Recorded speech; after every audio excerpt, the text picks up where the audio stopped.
Siempre anhelábamos, ¿no?, que llegaran estas semanas de vacaciones y ahora tenemos pues ya muchos días, no de vacaciones precisamente, pero sí pues un poco enclaustrados en casa con una dinámica de vida muy distinta, pero no queremos dejar pasar la ocasión, ¿verdad?, para aprovechar y poder compartir el día de hoy con ustedes un par de mensajes especiales que tienen que ver con la resurrección de Jesús. A lo mejor algunos no lo tienen muy presente que estamos recordando en estos días su muerte y su resurrección. Generalmente pues año tras año en el país hay peregrinaciones y la gente sale de vacaciones. Nosotros tenemos nuestro campamento y todo esto pues este año no se llevó a cabo, pero vale la pena que nosotros recordemos en estas fechas. Digo pues hay que recordarlo siempre, pero aprovechar fechas como estas para compartir mensajes como este.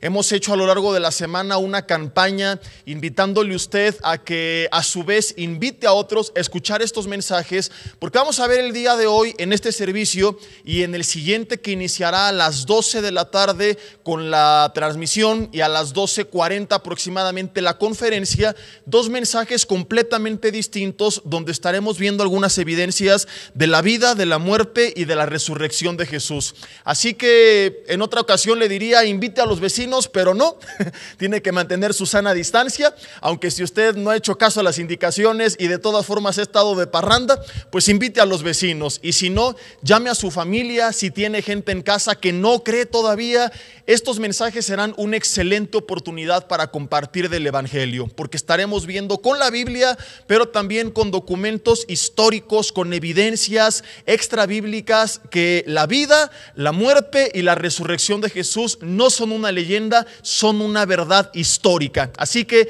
no se pierde estas dos transmisiones, estos dos mensajes van a estar increíbles. Va a decir usted juntamente conmigo, uyuyuy, ayayay, póngase cómodo, tráigase lo que se tenga que traer para que no se pare más de su sofá, súbala todo al volumen, llame a la familia, vamos a orar para comenzar.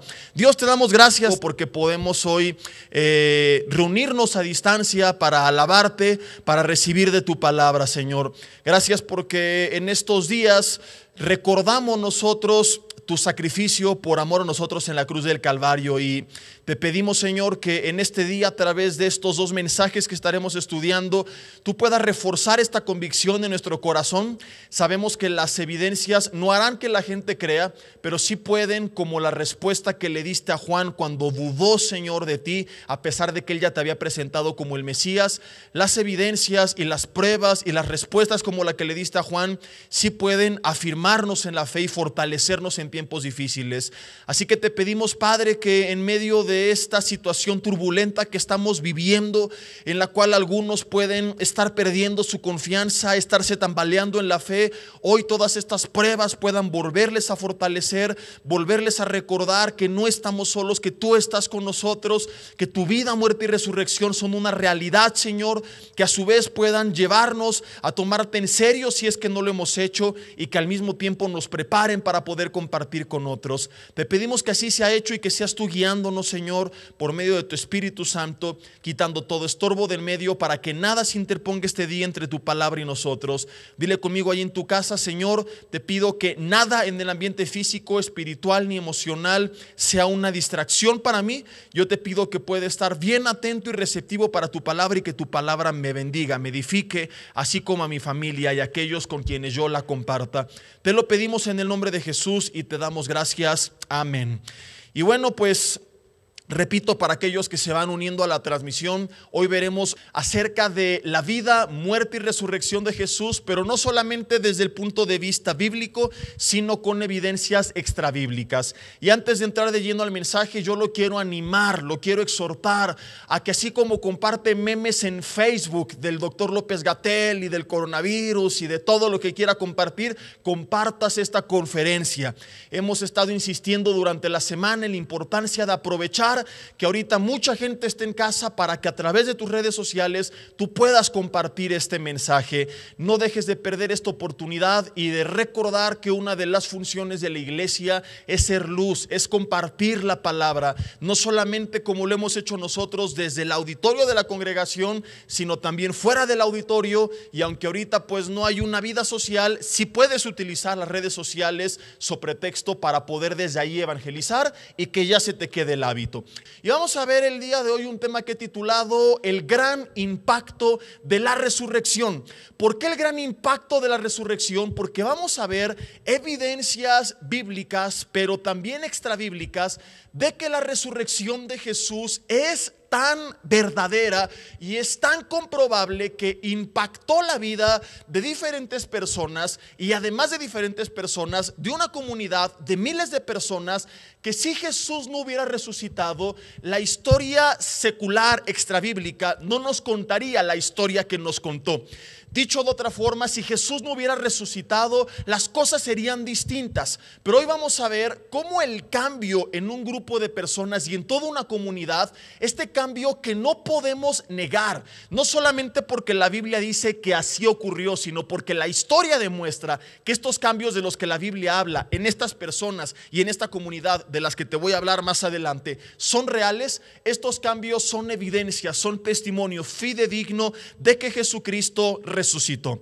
Vamos a ver hoy el impacto de Jesús en la vida de Pablo. En la vida de Pablo antes de ser creyente, cuando él era Saulo de Tarso, este personaje que históricamente no podemos negar que existió y quien la Biblia dice que era, el impacto que trajo en la vida de su hermano Jacobo, y lo más importante, en la vida que trajo, en el cambio que trajo, en una comunidad de más de 500 personas, dice la Biblia, aunque después se fueron aumentando progresivamente y llegaron a miles. Primera de Corintios 15, si tú lo quieres leer en casa, aunque lo veremos más adelante, te voy adelantando que Pablo habla de la resurrección de Jesús.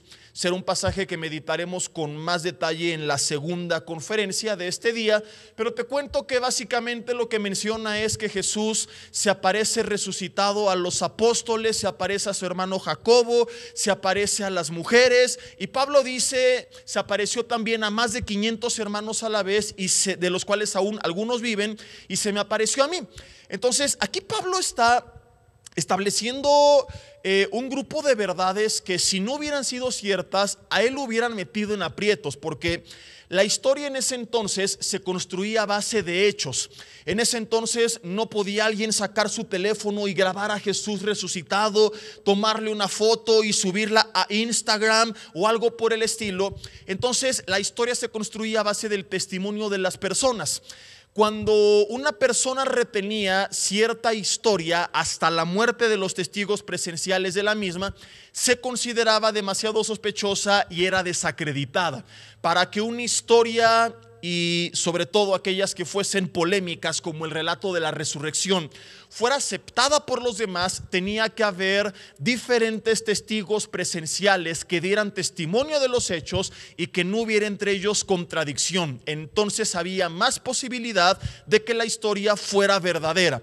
En este caso, toma nota de las palabras de Pablo, porque si Pablo estuviese inventando una mentira, si estuviese junto con los apóstoles elaborando un complot, intentando engañar a la humanidad o algo por el estilo, él no se hubiera arriesgado a escribir lo que escribió. Él dijo que Jesús se aparece, escúchame bien, a más de 500 hermanos a la vez. Diríamos en México, Pablo se voló la barda, porque además luego añade, de los cuales muchos todavía viven. Esta frase, si esto fuese una leyenda, Pablo la pudo haber omitido, porque al decir de los cuales muchos aún viven, él se está arriesgando a que le digan, a ver, ¿dónde están? Y él tenía que nombrarlos por nombre y apellido. Repito, si Pablo estuviera mintiendo, esto es algo que él no habría escrito, porque se arriesgaba a ser desenmascarado cuando alguien le preguntara, a ver dónde están los testigos, y si no los tenía, pues ahí hubiera caído su teatro. Pero cuando Pablo dice, de los cuales muchos aún viven, lo que él está diciendo es, mira, esto es tan real que si no me crees y quieres testigos, acércate y yo te digo quiénes son.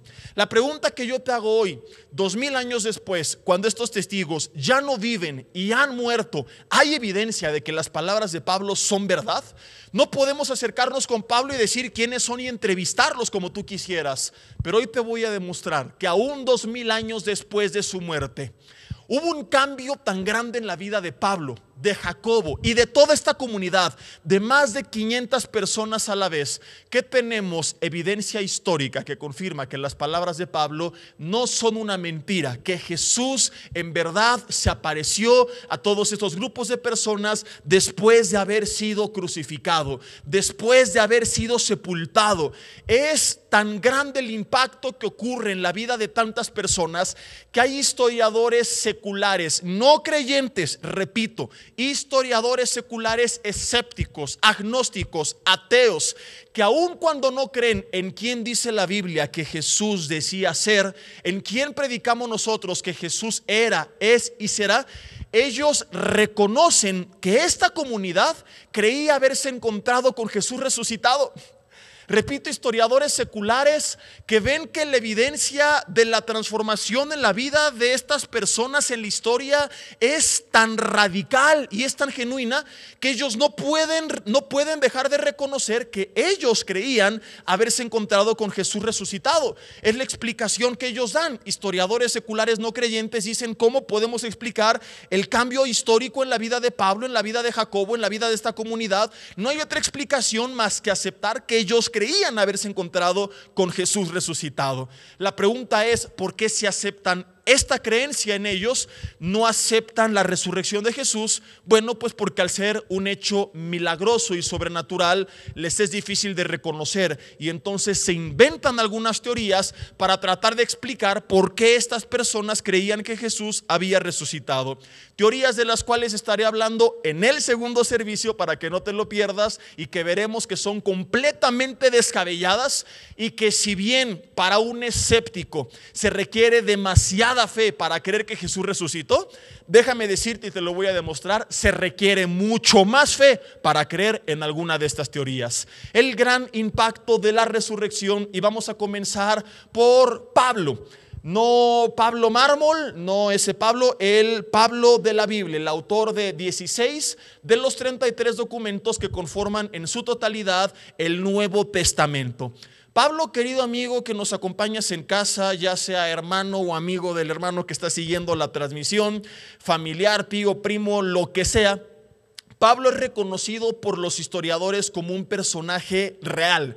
Porque independientemente de si tú crees que los 16 libros o cartas, más bien dicho, pero si lo quieres ver como literatura, si los 16 documentos que él escribió fueron o no inspirados por Dios, nadie puede negar que él es el autor. Repito, de los 33 documentos que conforman el Nuevo Testamento, sumando sus evangelios y sus cartas, Pablo es el autor de 16 de esos 33. Entonces, en este momento yo no te estoy preguntando si tú crees que estos 16 documentos fueron inspirados o no por el Espíritu Santo. Esto es un tema aparte. En este punto solo quiero que entendamos lo siguiente. Pablo es, desde el punto de vista humano y secular, el autor.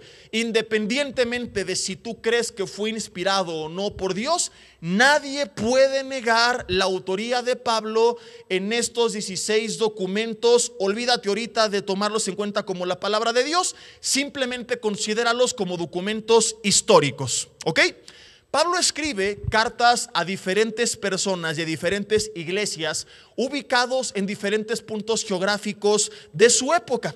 Históricamente nosotros podemos corroborar la existencia de estas iglesias que reciben las cartas de Pablo y que por eso reconocemos estas cartas como las cartas de Pablo. Repito, esto aún lo hacen los historiadores seculares. Nadie puede decir estas 16 cartas aparecieron de la nada. ¿Quién las escribió? ¿Quién sabe? ¿Alguien las inventó? ¿O alguien escribió en nombre de Pablo? No, porque históricamente entonces hubiéramos visto que las iglesias que las recibieron las habrían rechazado. Habrían dicho: ¿carta de qué Pablo? ¿Quién es Pablo? No conocemos a ningún Pablo. No sé si me estoy explicando. Pablo tuvo contacto personal, directo, con muchas de las personas de estas iglesias. Por ejemplo, en su carta a los romanos, aunque le escribe antes de visitarlos, él afirma que conocía a algunos de los que estaban en la iglesia de Roma. Imagínate que reciben la carta y Pablo se refiere a algunos de los que estaban ahí, y entonces van con toda la iglesia y dicen: pero aquí nadie conoce a ningún Pablo, a ninguna persona que antes fuese conocida como Saulo de Tarso, que perseguía a la iglesia. ¿Quién sabe quién es este? Y se habrían deshecho de la carta. Independientemente de esta carta de los romanos, muchas de las otras cartas fueron enviadas a iglesias que él fundó. Entonces no podemos argumentar simple y sencillamente, aquí olvídate del fanatismo, si nos dedicamos a utilizar la razón. Y yo como creyente y tú como escéptico, en el supuesto caso de que lo seas, vemos esto simple y sencillamente desde el punto de vista neutral del uso de la razón y el sentido común. Tanto tú como yo tenemos que aceptar que independientemente de que hayan sido o no inspiradas por Dios, Pablo es el autor histórico de estos 16 documentos. Nadie puede negar la existencia de estas cartas, por lo tanto, nadie puede negar la existencia de Pablo como personaje histórico. Decir que Pablo no fue el autor es decir que estas cartas tampoco son de su autoría y que entonces pues las escribió alguien fantasma, y la pregunta es: ¿por qué no las rechazaron estas iglesias? Que repito, tienen evidencia histórica de su existencia. Sería como, por ejemplo, que alguien preguntara: oigan, ¿y quién fundó Vida Nueva para el Mundo? No, pues el doctor Armando Alducin. Y que otra persona dijera: no, esto no es cierto, el doctor Alducin no existe, es un invento de los integrantes de Vida Nueva para el Mundo, es un invento de la gente. No, esto simple y sencillamente no cabe. Tú puedes decir: yo no creo lo que él dice, si no estás de acuerdo, pero tú no puedes decir: yo no creo que él existió, cuando están todas estas iglesias como evidencia física, tangible, visible de la existencia del fundador. Entonces no cabe el argumento de que nunca existió. Lo mismo era con las cartas de Pablo. Sus cartas y las iglesias que él fundó son evidencia de que, aunque no creas que era guiado por Dios, este hombre, desde el punto de vista histórico, es una realidad. Ahora, en medio de esto te preguntarás: ¿y qué tiene que ver la existencia de Pablo como personaje histórico y sus cartas y las iglesias que fundó con la resurrección de Jesús? Tiene que ver que cuando nosotros estudiamos la vida de Pablo y su conversión como personaje histórico, llegaremos juntos a la conclusión, si somos honestos, de que unirse al cristianismo es algo que este hombre jamás en su vida hubiera hecho, escúchame bien, si no se hubiera encontrado, como afirmó en 1 Corintios 15, con Jesucristo resucitado. Quiero leerte un poco de la historia de Pablo, según sus propias palabras, y vamos al libro de los Hechos, capítulo 26, versículo 1. Ahí en tu casa, ojalá que tengas la Biblia al lado, y si no, ya quédate ahí y yo te la leo aquí desde mi lugar. Hechos 26, versículo 1, es Pablo en un juicio ante el rey Agripa, un rey que le decían el rey Achú porque estornudaba mucho. De ahí viene el nombre de la palabra, del término gripe, por si no lo sabías, tiene su fundamento aquí. No te lo creas, te estoy molestando, no va a ser que hay quien cree todo lo que el pastor dice y lo va a notar. Dice que entonces Agripa dijo a Pablo: se te permite hablar por ti mismo. Y Pablo entonces extendió su mano y comenzó así su defensa.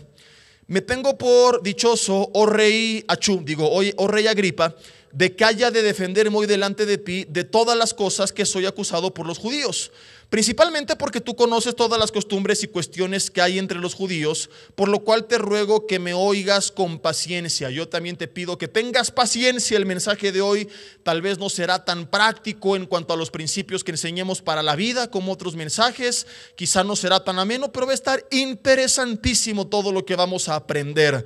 Así que si tu esposo se te empieza a dormir ahí al lado en el sofá, tienes permiso y mandato pastoral de imponerle manos sin ligereza, o sea, darle un zape con todo respeto en el amor del Señor de parte de un servidor para que se despierte.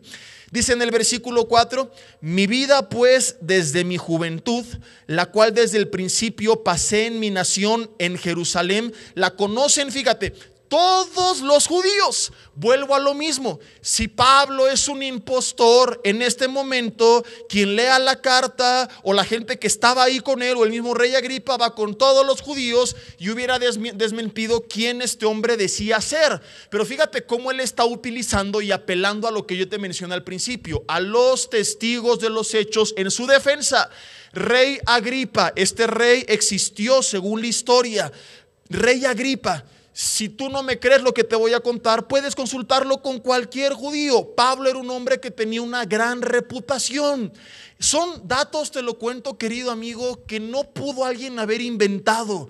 Porque si fuera un invento, si estamos creando un personaje al estilo de Hollywood para un tipo de complot o algo por el estilo, pues los testigos lo hubieran desmentido. Tendríamos documentación histórica revelándonos este hombre como impostor, el rechazo de sus cartas, en fin, cosas que la historia no muestra porque no existieron. Porque esto que estamos leyendo desde el punto de vista histórico es indebatible y es innegable.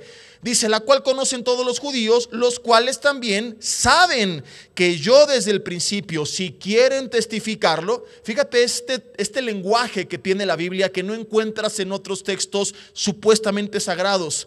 Dice, conforme a la más rigurosa secta de nuestra religión, viví fariseo. Y ahora pues versículo 6, por la promesa, por la esperanza de la promesa que hizo Dios a nuestros padres, soy llamado a juicio. Promesa cuyo cumplimiento esperan que han de alcanzar nuestras 12 tribus, sirviendo constantemente a Dios de día y de noche. Por esta esperanza, oh rey Agripa, soy acusado por los judíos. ¿Qué? ¿Se juzga entre ustedes cosa increíble que Dios resucita a los muertos? Yo ciertamente, versículo 9, había creído mi deber hacer muchas cosas contra el nombre de Jesús de Nazaret. Pablo está testificando al rey Agripa diciéndole, yo creía que esto era lo correcto, perseguir al cristianismo. Yo también lo hice en Jerusalén, dice el versículo 10. Yo encerré en cárceles a muchos de los santos, habiendo recibiendo poder de los principales sacerdotes, y cuando los mataron, yo vi mi voto. Vuelvo a lo mismo. Pablo dice, hey, me conocen los judíos, me conocen los sacerdotes. Dice, recibí poder de los principales. Y no hay un solo documento histórico en toda la humanidad, ni en los primeros años de la iglesia, donde los líderes judíos a los cuales Pablo se refiere hayan salido a decir, hey, estamos leyendo un tal libro de los Hechos, estamos escuchando que supuestamente Pablo le dijo al rey Agripa que él recibió poderes de nosotros. Nosotros ni conocemos al fulano de tal. No sabemos quién es ese tal Saulo de Tarso. No hubo ningún tipo de intento por desmentir esta versión, porque es una realidad histórica. Perdón que sea tan insistente, pero es que no sé si logro transmitírtelo y explicártelo, y que todo esto nos deje bien en claro por qué desde el punto de vista de la historia secular, aun si tú no eres creyente, la conversión de Pablo es una realidad que no se puede debatir. Dice el versículo 11, y muchas veces castigándolos en todas las sinagogas, los forcé a blasfemar, y enfurecidos sobremanera contra ellos, dile a tu esposa, mira, así como tú en la cuarentena, mi amor, en esto sí te pareces al apóstol Pablo, pero antes de ser el apóstol Pablo. Dice, enfurecidos sobremanera contra ellos, los perseguí hasta en ciudades extranjeras. Y bueno, sigue contando de todo su testimonio, de cómo iba rumbo a Damasco con cartas para perseguir a los cristianos, y se encuentra con Jesús que le dice, ¿por qué me persigues, Pablo? Dura cosa te es dar cosas contra el aguijón. Y entonces Pablo narra cómo se convierte al cristianismo y empieza a servir a Jesucristo. Gálatas capítulo 1. Después de esto comenzamos a explicar, pero necesito que me acompañes, aunque sé que es pesado leer tantos versículos para algunos de corrido en una conferencia. Quiero que veamos ahora lo que aquí dice, Gálatas capítulo 1, versículo 11. Dice, mas les hago saber, hermanos, que el evangelio anunciado por mí no es según hombre, pues yo ni lo recibí ni lo aprendí de hombre alguno, sino por revelación de Jesucristo. porque ya habéis oído acerca de mi conducta en otro tiempo en el judaísmo, que perseguía sobremanera a la iglesia de Dios y la asolaba. Y en el judaísmo aventajaba a muchos de mis contemporáneos en mi nación, siendo mucho más celoso de las tradiciones de mis padres. Pero cuando agradó, versículo 15, a Dios, que me apartó desde el vientre de mi madre y me llamó por su gracia, revelar a su Hijo en mí, para que yo predicase entre los gentiles, no consulté enseguida con carne y sangre, ni subí a Jerusalén con los que eran apóstoles antes que yo, sino que fui a Arabia y volví de nuevo a Damasco. Después de 3 años subí para ver a Pedro a Jerusalén y estuve con él 15 días, pero no vi a ningún otro de los apóstoles, sino a Jacobo, el hermano del Señor. En esto que os escribo, he aquí delante de Dios que no miento. Después fui a Siria, de Cilicia, y no era conocido de vista a las iglesias de Judea que eran en Cristo. Lo que te decía hace rato, ¿verdad? En un principio Pablo no lo conocían.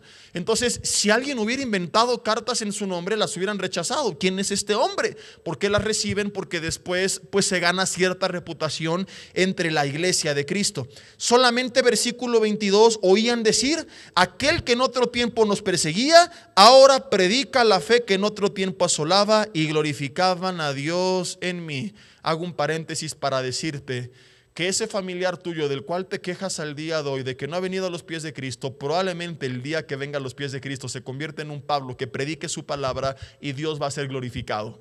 Así que, querida hermana, menos lágrimas, más fe, más oración, más acción, un buen testimonio, clamar al Señor, y en el tiempo de Dios, Dios lo va a tocar y va a hacer su voluntad en su vida. Y su voluntad y sus formas de hacerla son mucho mejores que la tuya. Podríamos hablar más de esto, te podría compartir un poco de mi testimonio, de cómo muchos años permanecí rejego y no hacía caso, pero cuando Dios me tocó fue el mejor tiempo, y ya he contado en otros mensajes por qué, pero no es este el tema del día de hoy. Lo que nos muestran estas dos porciones de la Biblia es que Pablo no fue siempre el apóstol que muchos creían que había sido. No. Hoy algunos están aprendiendo que Pablo, antes de encontrarse con Cristo resucitado, era, según sus propias palabras y por las razones que ya expliqué, un hecho innegable desde el punto de vista histórico, otro hombre. Pablo, Saulo de Tarso, antes de su conversión, perseguía a los cristianos, los mataba, no creía en Jesús. Pablo no andaba predicando la palabra. Pablo andaba los viernes en la taberna de Judea, no salía con mujeres hebreas, seguramente salía con mujeres ebrias, que son distintos tipos de personas. Pablo era una persona totalmente distinta. Y si Pablo no se hubiera encontrado con Jesús resucitado, escúchame bien, unirse al cristianismo es algo que jamás habría hecho. Porque desde el punto de vista humano y terrenal, donde lo único que importa es lo temporal, podríamos decir que su vida cambió para mal, porque perdió bienes, porque perdió el favor de los hombres, la reputación de los judíos, el respaldo de Roma. Perdió su caballo, él empezó a ser perseguido, encarcelado, naufragó, terminó dando su vida por causa del evangelio. Ahora, algunos podrían decir, bueno, hay gente hoy en día que no cree ni siquiera en Dios, pero que por negocio predica la palabra de Dios. Sí, Pablo mismo dijo que en los últimos tiempos muchos harían mercadería de la fe con palabras fingidas.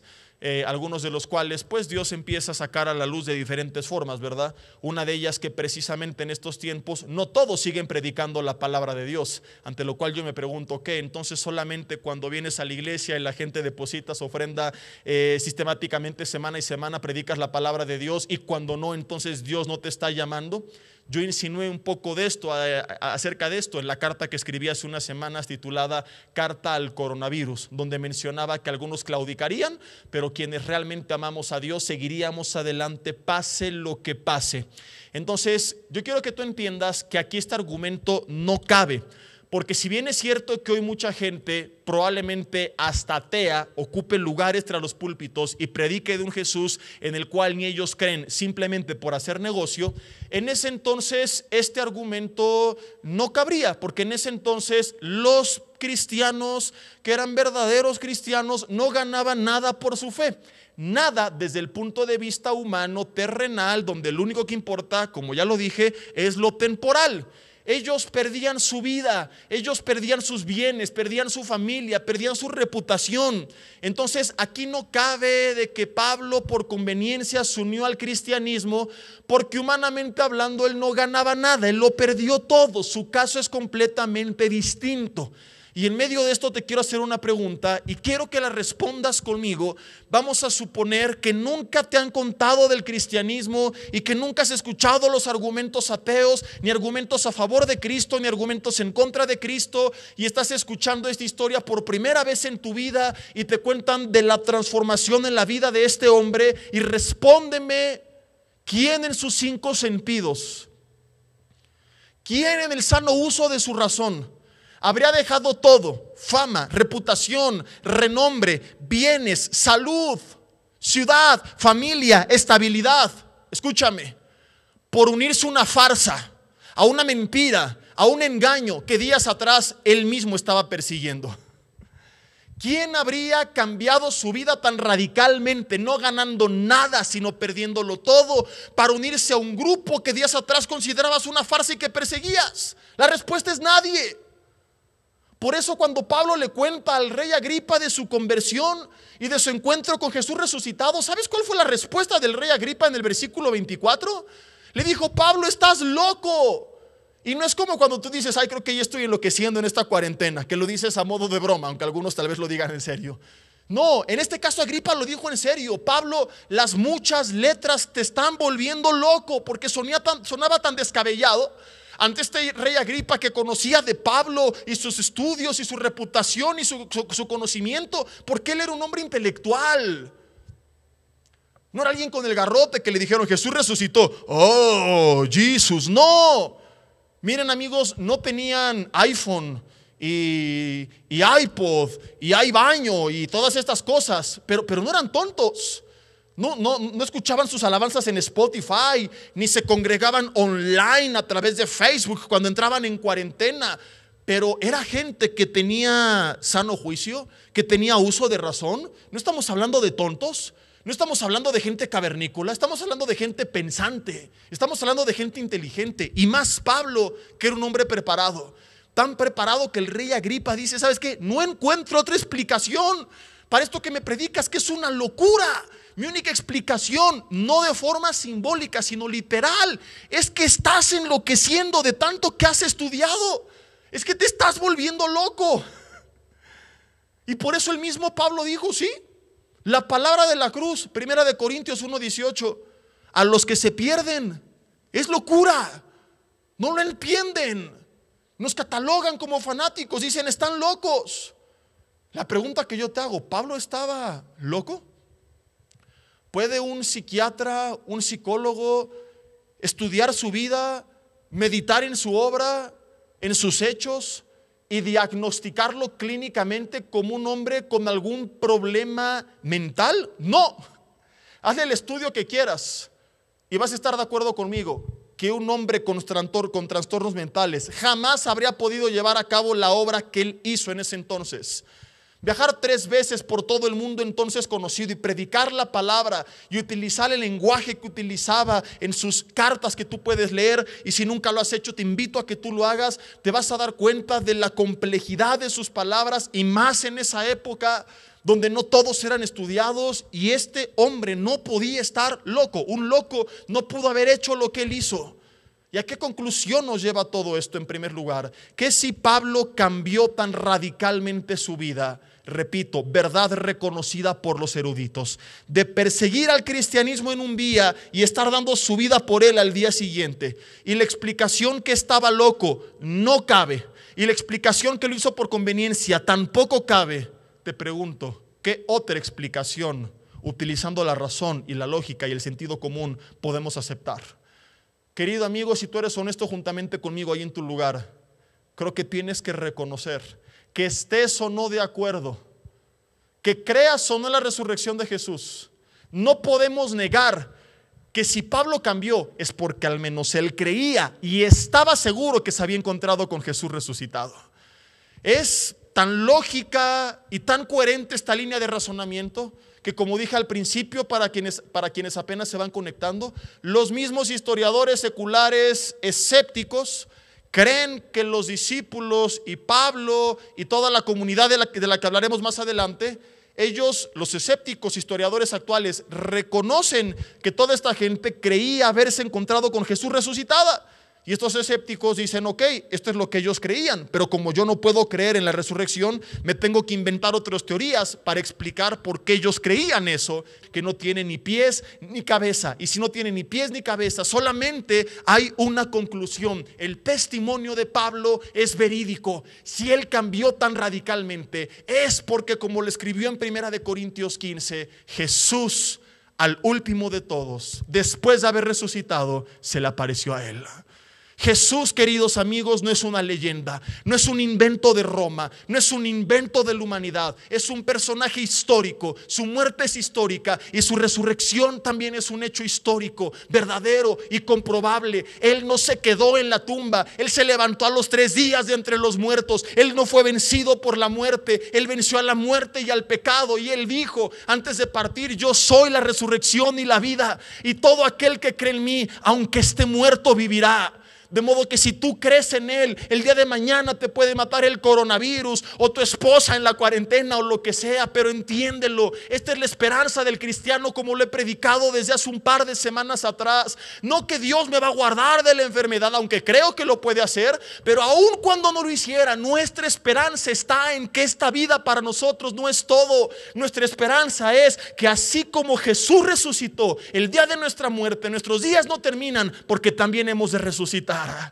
Porque también nos va a levantar de entre los muertos. Que no me pueden quitar la vida, me pueden irrumpir o pueden acabar con mi estancia aquí en la tierra, pero no pueden quitarme la vida cuando tengo la vida eterna, cuando he creído en Jesús como el Señor y Salvador de mi vida. Esta es la esperanza del creyente. Esto es lo que nos tiene que fortalecer. Esto es lo que nos tiene que dar fe. Esto es lo que nos tiene que dar valor y ánimo. No en que todo va a estar bien aquí en la tierra y que no me va a pasar nada, sino en que aún en el peor de los casos, que yo pierda la vida aquí en la tierra, que tarde o temprano esto va a ocurrir. Mi esperanza no está fundamentada en una leyenda, en un cuento de hadas, sino en un hecho histórico, que es la resurrección de Cristo. Y como dijo Pablo mismo a los tesalonicenses, así como creemos que Jesús resucitó, también los que hemos creído en Él lo haremos. ¿Te das cuenta cómo cuando se habla en la Biblia de la esperanza de la vida eterna, esta esperanza no está basada en la nada, sino en un hecho tangible, comprobable y verificable, que es la resurrección de Cristo?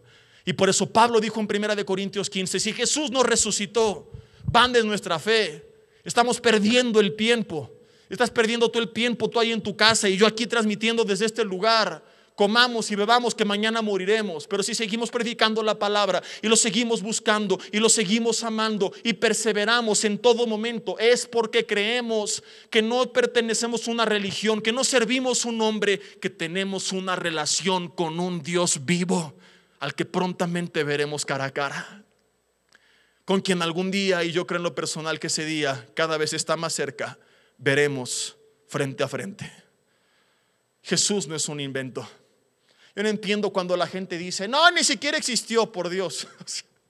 Entonces, lo inventó Roma.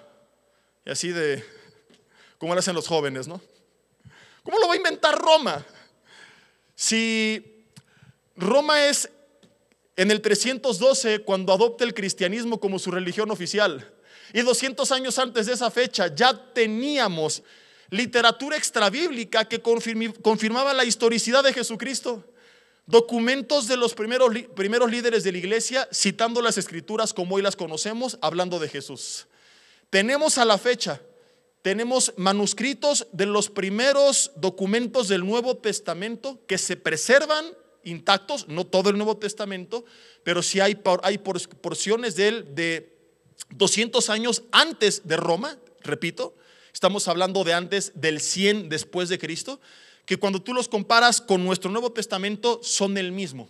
O sea que no podían haber inventado a Jesús a menos que tuvieran en sus manos una máquina del tiempo para en el 312 reunirse y entonces decir, vamos a engañar a la humanidad, fabriquemos una máquina del tiempo, viajemos al pasado 200 años atrás, sembremos documentos e iglesias inventando que existió tal persona llamada Jesús de Nazaret que hizo esto, aquello y lo otro, para que al llegar al futuro 200 años después todo el mundo crea nuestra farsa. Porque además de estas dos evidencias tenemos en tercer lugar más de 20 autores extrabíblicos, perseguidores del cristianismo, que Dios en su sabiduría preserva estos documentos que se escriben mofándose de la iglesia y conspirando en contra de la iglesia, y lo que se redactó para destruir la iglesia hoy es una de las cartas a favor de la historia de la iglesia, porque son testimonio fidedigno, histórico de la existencia de Jesús, pues estos autores no creyentes hablaban de él en sus documentos, muchos de ellos 200 años antes de Roma. Tácito, Suetonio, Flegón, Luciano, Egésipo, Macrobio, Arístides, Juvenal, Hierocles, Seneca. Ya sé que tienen nombres regachos, pero yo qué quieres que haga si así les puso su jefa. Así se llamaban, busca de ellos. Los emperadores Adriano, Trajano, Antonio Pío, Marco Aurelio, los historiadores Flavio Josefo, Plinio el Joven, confirman todos ellos, entre otros, la historicidad de Jesucristo. Así que cuando alguien te diga, ¿y a poco tú eres de los que creen en Jesús? Ja, ja, ja, qué burro. Dile sí. ¿Y a poco tú eres de los que creen en la máquina del tiempo? Ja, ja, ja, qué burro. Porque o aceptas que existió Jesús o aceptas que existió la máquina del tiempo. No pudo Jesús haber sido inventado si tú eres un poco honesto. Su vida, su muerte, su resurrección son hechos históricos innegables. No creemos en una promesa hueca. Nuestra promesa está basada en un hecho histórico. En segundo lugar, llevamos ya bastante tiempo y apenas vamos en Pablo. Dios mío, me voy a ir un poco más rápido. Jacobo, el hermano de Jesús. ¿Sabes que los evangelios decían que él estaba avergonzado de quién decía ser Jesús? Por ejemplo, Juan 7 del 3 al 5, dice la Biblia que ni su familia creía en él. Ahora pon atención, este detalle es importantísimo porque en el judaísmo antiguo el hecho de que un rabino no fuera reconocido por su familia era una vergüenza. Entonces, si esto no hubiera sido una realidad, los autores no lo hubieran escrito. Déjame explicártelo. Si los autores de los evangelios están inventando un complot, supongamos, ¿verdad?, que tú eres de los que cree todas las teorías de la conspiración, que ya hay como 250 teorías para el coronavirus, ¿verdad? Que si los chinos, que si los estadounidenses, que si esto, que si aquello y que si el otro. Pero bueno, si esto fuera un complot y están inventando toda una historia y una serie de mentiras, decir que el hermano del supuesto Jesús que estás inventando no existió es algo que no habrían hecho, porque no les convendría la narración de sus hechos en la época. Este ejemplo que te acabo de citar del hermano de Jesús y de su familia en particular, acerca de su incredulidad en quien Jesús decía que era, es de lo que los teólogos llaman los datos duros del Nuevo Testamento. Son textos que tienen que ser verdad porque de otra forma no los habrían escrito, porque más que beneficiar a su narrativa la afectaban. Entonces, bajo el supuesto de que tú estás inventando una historia para que te la compren, tienes pues que manejar bien la información, y hay cierta información que dirías, esto mejor no lo mencionamos. Es como cuando tú vas a testificar delante del juez y tú estás inventando una mentira porque tú mataste a alguien, pero tú quieres que el juez crea que no lo mataste. ¿Qué dirías? No, yo siempre he sido una buena persona, jamás he tocado a nadie, he sido un hombre honorable. ¿O a poco dirías, no juez, yo en el pasado maté como a 10, pero a este no? Entonces, tú tratarías de engañar. No sé si me estoy explicando, pero en este caso los datos duros, por eso se les llama así, porque no ayudaban a su narrativa y ellos no hubieran querido escribirlos, pero lo escribieron porque era una realidad. De otra forma habrían dicho, ¿sabes qué? Mejor lo omitimos. Te voy a dar un ejemplo de esto para que quede un poco más claro, porque quizás hasta este punto está siendo tal vez confuso. Las mujeres en ese entonces no tenían desafortunadamente los derechos y la voz que hoy tienen. No por una cuestión bíblica, la Biblia desde el principio ha respaldado a la mujer. En el Nuevo Testamento particularmente le dice al hombre que la trate como vaso más frágil, como coheredera de la gracia de vida, entre otras cosas. pero el contexto sociocultural de la época no le daba una buena posición a la mujer. Su voz no era escuchada, no tenían voto. Si una mujer daba testimonio de algún hecho polémico, ella no era tomada en cuenta en un juzgado. El testimonio de la mujer, lo que te estoy diciendo, en esa época no valía nada. Te podría citar algunos dichos machistas de la época, pero está de más, tú lo puedes investigar si no me lo crees. Pregúntale a Santo Google y vas a ver que él te va a revelar toda la verdad en cuestión de segundos. El punto es que el testimonio de las mujeres no era considerado. Entonces, la Biblia dice que las mujeres fueron las primeras en encontrarse con Jesús resucitado. No sé si esto te muestra a dónde voy. Si tú estás inventando la resurrección de Jesús y quieres que la gente te compre esa idea, no vas a decir que las primeras que lo vieron son un grupo de personas que la sociedad ni siquiera va a escuchar. ¿Me estoy explicando? Si ellos están inventando algo, habrían dicho: fue Pedro, fue Jacob, fue Juan, los hombres, porque la voz de los hombres era la que escuchaba a la sociedad. Cuando ellos dicen las mujeres fueron las primeras en verlo resucitado, lo escribieron simplemente porque así fue. Porque en un sentido de conveniencia, créeme, no les convenía en lo más mínimo. Porque la gente al escuchar esto iba a decir: pero son mujeres. Y hubieran rechazado, sin duda muchos rechazaron este testimonio solamente por ser contado por mujeres, por el lugar que tenían en la época. ¿Por qué la Biblia dice que ellas son las primeras en verlo? Porque fueron las primeras en verlo. Y los autores dijeron: híjole, esto no, bueno, no dijeron híjole, pero no sé cuál habría sido la palabra griega para híjole. ¿Sabes qué? Pues esto no ayuda a nuestra narrativa, pero ¿qué hacemos si así sucedió? Y como así sucedió, así lo escribieron. Si tú vas a engañar a alguien y eres un defraudador, te tratarías de presentar como una persona honorable. No le dirías: no te preocupes, mira, de cada 10 solamente me transo como a 7 u 8. Entonces, este es un caso similar a lo que estoy describiendo. Si tú estás inventando una historia, buscas acomodar los hechos para que convengan a tu historia. Nadie se mete gol a sí mismo, más que el Cruz Azul. Ellos sí lo hacen y pierden finales y seguirán perdiéndolas. Y lo único bueno de la cuarentena es que rompieron su ritmo, y cuando regrese la Liga MX, Cruz Azul dejará de ser superlíder y no va a ganar otra vez el campeonato. ¿Cuántos dicen en casa amén por la palabra profética del pastor?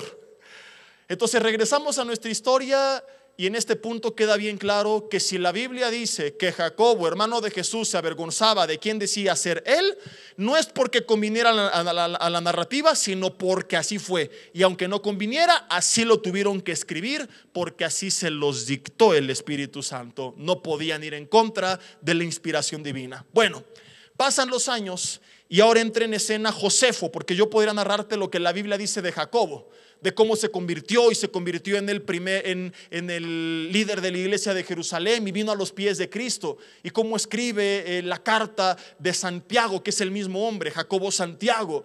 Y podríamos ver lo que la Biblia dice, pero si quieres una evidencia extrabíblica, tenemos a este historiador judío del primer siglo, contemporáneo de Jesús, que dice en sus escritos históricos extrabíblicos textualmente que Jacobo, el hermano de Jesús, que fue líder de la iglesia de Jerusalén, fue apedreado por su creencia en su hermano. O sea que según la historia extrabíblica, conforme a lo que la Biblia dice, Jacobo, de ser escéptico, terminó dando su vida por Jesús. La pregunta que te hago es: ¿qué provocó este cambio en su creencia? Hoy hay mucha gente, como te dije hace rato, que puede aparentar creer algo por conveniencia, pero este no es el caso. Insisto, toda esta gente no ganaba nada. ¿Qué les llevó a dar su vida por Jesús si Jesús no resucitó? Algunos podrían en casa decirme: Jesse, hay gente que da su vida por mentiras que cree que son verdades. Sí, pero no es el caso de ellos. Porque por ejemplo, los musulmanes dan su vida por un mensaje que creen que Mahoma recibió de Alá. Pero aquellos no están dando su vida por un mensaje que alguien les dio. Ellos no recibieron el mensaje. Son el único grupo, y esta es la gran diferencia en toda la historia de la humanidad, que no recibió el mensaje por el cual después dio su vida, como los musulmanes. Ellos fueron los autores del mensaje. O sea que si Jesús resucitó como ellos dicen que lo hizo, ellos lo vieron. Pero si Jesús no resucitó, ellos también lo vieron. Ellos entonces fueron testigos y cómplices del fraude más grande en la historia de la humanidad. porque escribieron que resucitó cuando sus ojos vieron que no fue así. Ahora yo te hago una pregunta: si Jesús fue un charlatán, si Jesús los engañó, si Jesús no resucitó, y supongamos que por alguna extraña razón ellos dijeron que así lo hizo, pero años después tienes la soga al cuello, la espada al cuello, tu familia a punto de ser perdida, tu trabajo, tu ciudad, todo está en peligro por causa de la farsa que tú mismo inventaste y por la cual, por cierto, no has ganado nada, sino que has perdido todo, y te dicen: niégalo o te mueres. ¿Cuál es la razón de seguir con la farsa si no has ganado nada? Si nadie te obliga a hacerlo, si tú solito lo inventaste, ¿no sería lo más lógico que tú dijeras: está bien, acepto, todo fue una mentira, y salvar tu vida, tu familia, tus bienes, tu reputación, todo tu futuro? ¿Quién en su sano juicio daría su vida por una mentira? Ojo, esta es la gran diferencia. Hay gente que da su vida por mentiras que cree que son verdades. ¿Quién daría su vida por una mentira sabiendo que es mentira y por la cual no has ganado absolutamente nada? Uno o dos locos quizás, pero cientos de personas, decenas, como nos los cuenta la historia. Te hablaré un poco de ello en el siguiente servicio, de cómo hay evidencia extrabíblica de la persecución que sufrieron los primeros cristianos. Por ejemplo, tenemos cartas donde la autoridad de Roma le escribía a colaboradores y se informaban acerca de la actividad de los cristianos y de la pena que se tenía que ejecutar sobre ellos si seguían predicando de Jesucristo y cosas por el estilo. El Coliseo romano, entre muchas otras evidencias que la historia nos da de que toda esta gente dio su vida por el mensaje que predicaba. Y vuelvo a preguntar, y yo insisto: ¿por qué dieron su vida por un mensaje que inventaron y que era una farsa? Esto es una locura.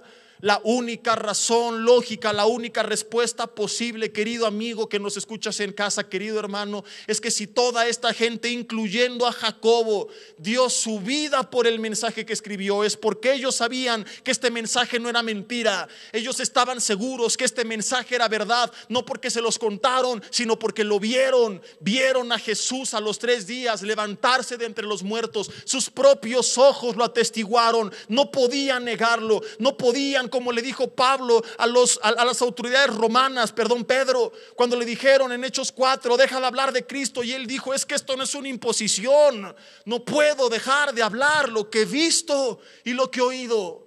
Estaban tan seguros de la resurrección de Jesús que dieron su vida como testimonio histórico y fidedigno de que esto así fue, de que Jesús a los 3 días resucitó.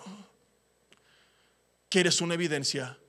Ve la vida de los mártires, que estaban tan seguros que prefirieron morir antes que negarlo, porque sabían que después de la muerte venía la vida eterna.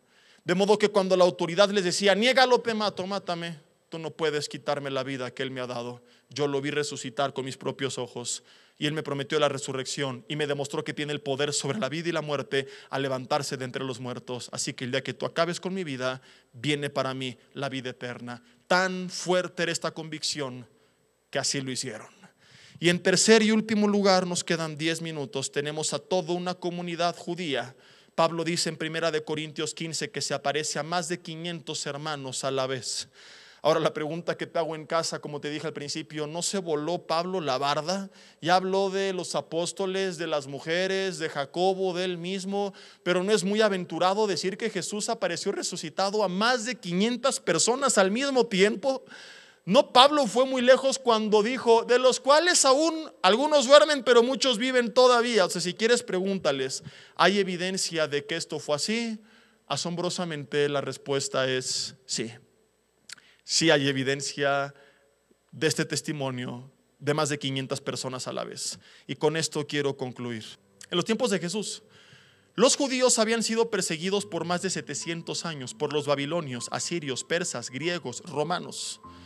Esto los llevó varias veces al cautiverio en otras naciones. Lo increíble es que una y otra vez salieron adelante y siguieron y siguen existiendo hasta el día de hoy.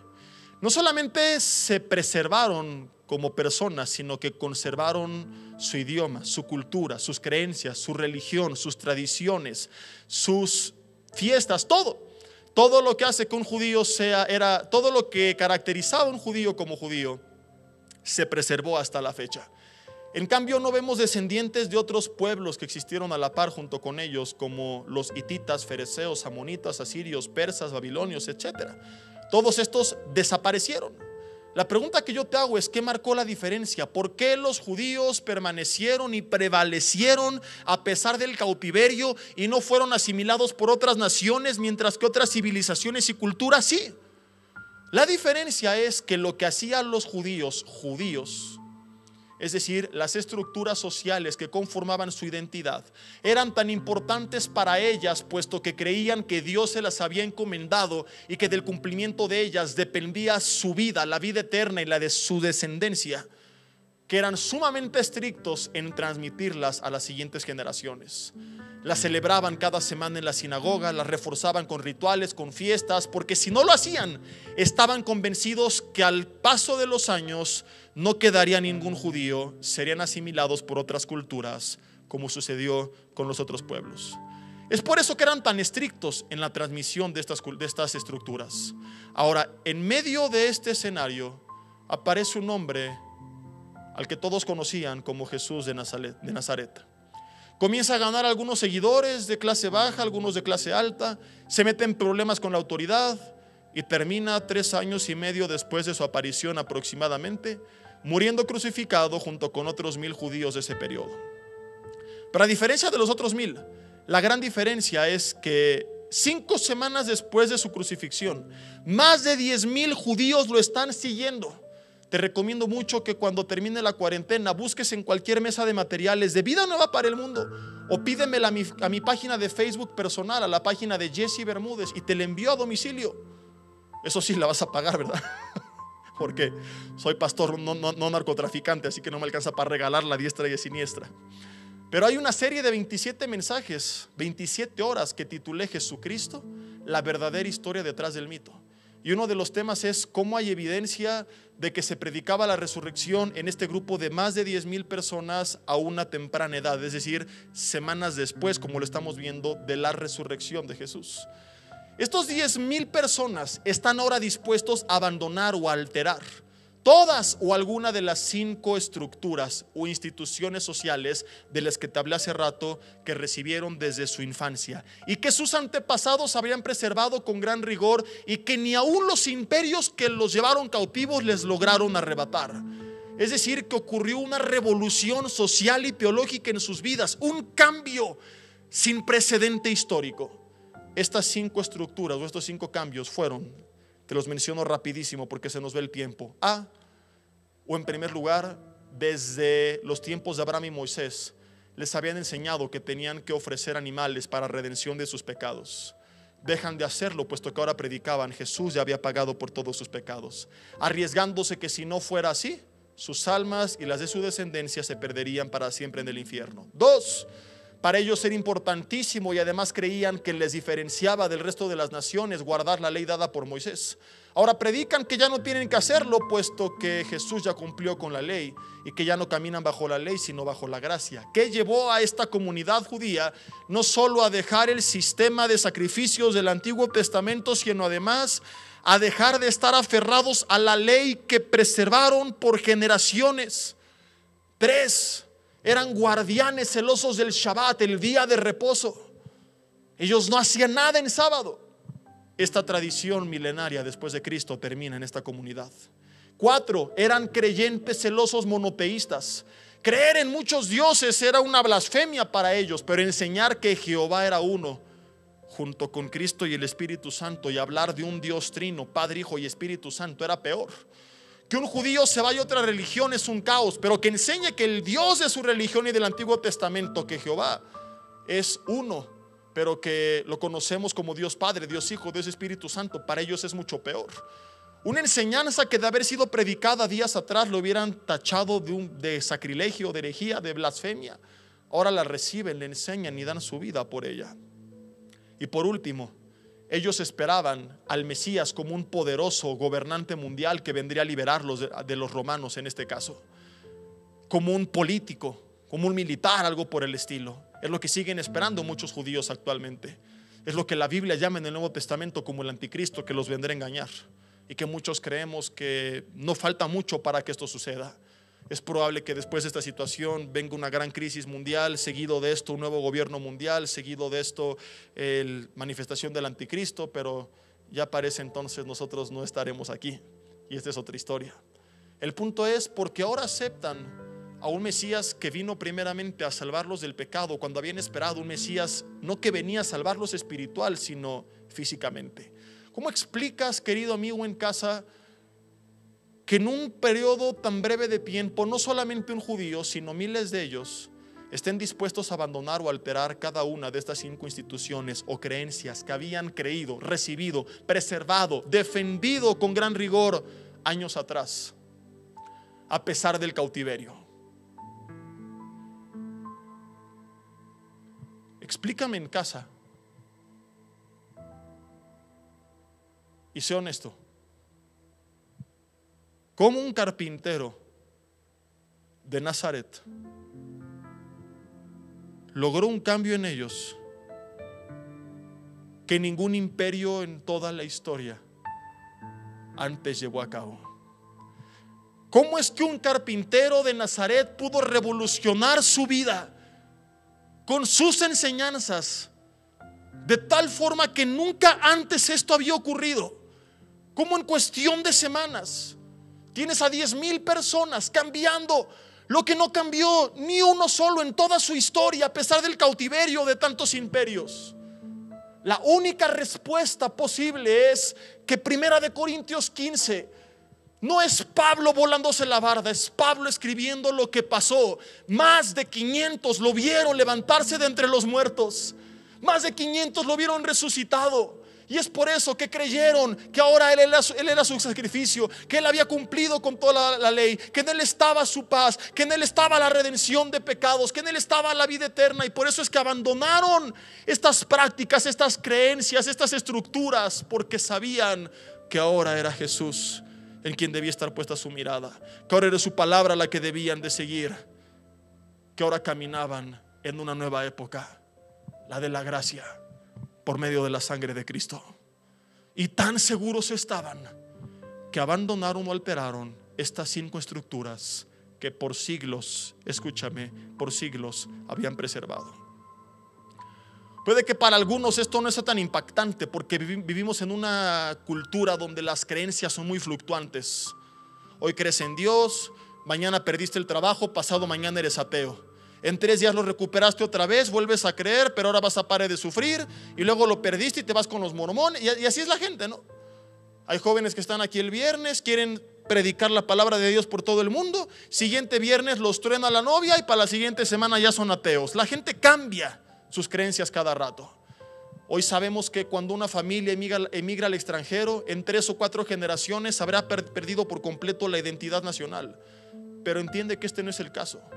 Estamos hablando de un pueblo que, para que te des una idea, del 70 después de Cristo, que fueron dispersados por todo el mundo, a 1948, que regresan a su tierra y preservan su identidad, pasaron más de 20 y tantas generaciones sin arrebatarle su identidad nacional. Más de 20 y tantas generaciones contra 3 que se requieren para que se pierda la identidad nacional.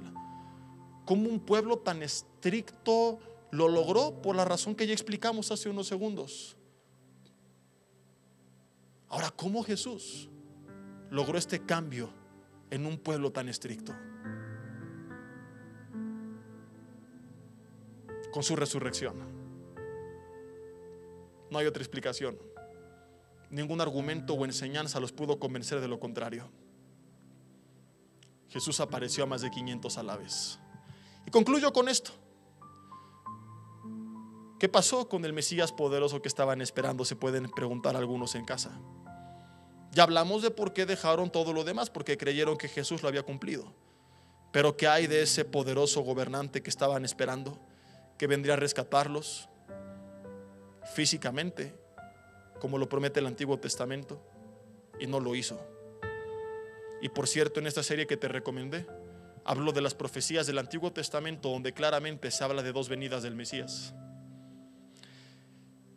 Lo cual me enseña, y con esto concluyo, que esta historia todavía no ha terminado. Y tú puedes aceptar o rechazar lo que te dije, pero no puedes negar lo que ocurrió.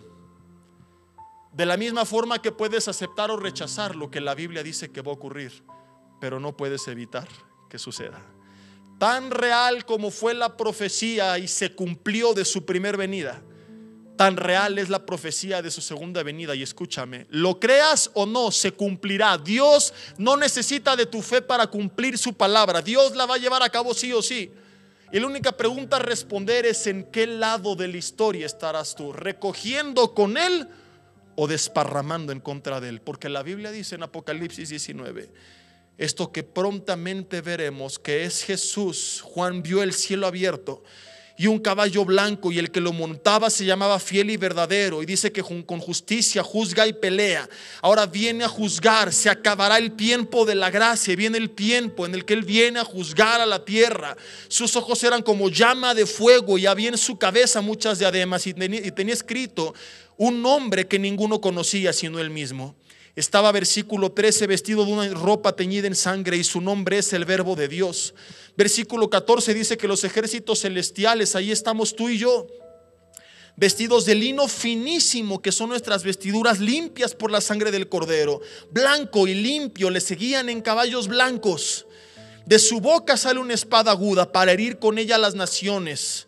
Y Él viene, dice el versículo 15, a regirlas con vara de hierro. Y Él pisa el lagar del vino del furor y de la ira del Dios Todopoderoso. Y en su vestidura, versículo 16, y en su muslo tiene escrito este nombre que tú y yo veremos. Y este nombre ya no es el Cordero inmolado, ya no viene, ¿verdad?, como ese siervo humilde que no abrió su boca, que fue llevado al matadero por amor a ti, por amor a mí. Él viene la segunda vez, dice la Biblia, como Rey de reyes y Señor de señores. Este es el nombre con el que le veremos por segunda vez. Él viene a reinar, Él viene a señorear. Y la Biblia dice que toda lengua, toda rodilla se va a doblar y toda lengua va a confesar que Jesús es el Señor. Pero para muchos ese día ya habrá sido demasiado tarde. Hoy todavía estás a tiempo de entregarle tu vida.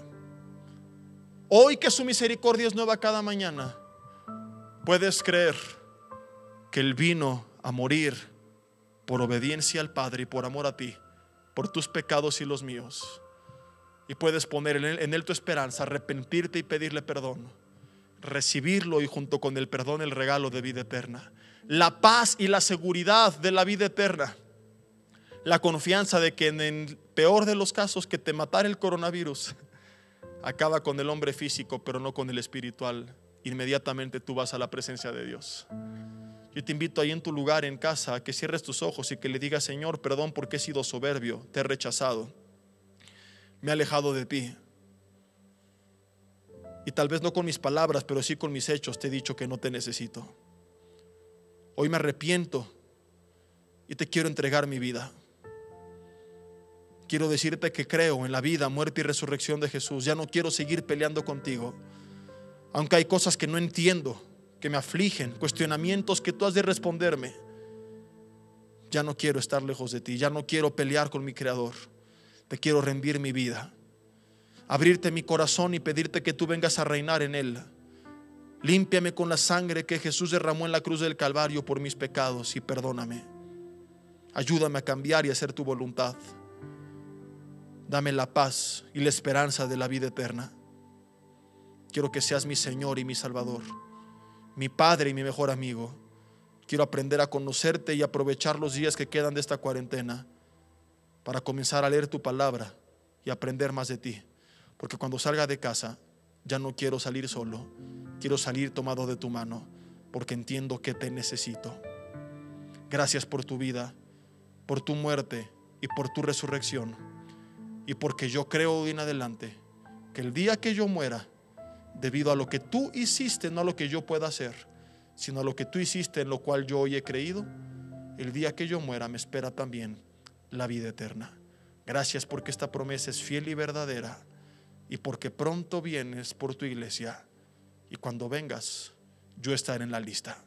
En el nombre de Jesús, amén. Vida Nueva para el Mundo se sostiene y propaga el mensaje de salvación de Jesucristo. Gracias a Dios, provee recursos para crear una comunidad y organización sana. Llevemos juntos el Evangelio de Jesucristo al mundo entero. Realizamos eventos, seminarios, congresos y diferentes programas para dar a conocer el mensaje de salvación y el poder de nuestro Señor, transformando y edificando vidas de mujeres, hombres, niños alrededor del mundo. ¿Qué pasa cuando decides hacer tu donativo? Aunque no puedas llevar la palabra personalmente a todo el mundo, de esta forma lo estás haciendo. Con tus donativos o aportaciones, estás sembrando y formando parte de lo que Dios está haciendo en su obra. Estás ayudando a traer luz a la oscuridad, paz al conflicto y esperanza a los que no tienen ninguna. Dona desde México.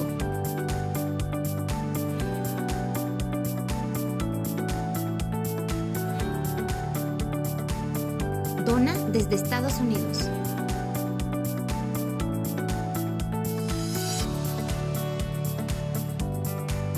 Para el resto de donaciones de otras partes del mundo, www.vidanuevaparaelmundo.org.mx/dona. Estamos cumpliendo la gran comisión. Por tanto, vayan y hagan discípulos a todas las naciones, bautizándolos en el nombre del Padre, del Hijo y del Espíritu Santo, enseñándoles que guarden todas las cosas que les he mandado. Y he aquí que yo estoy con ustedes todos los días hasta el fin del mundo.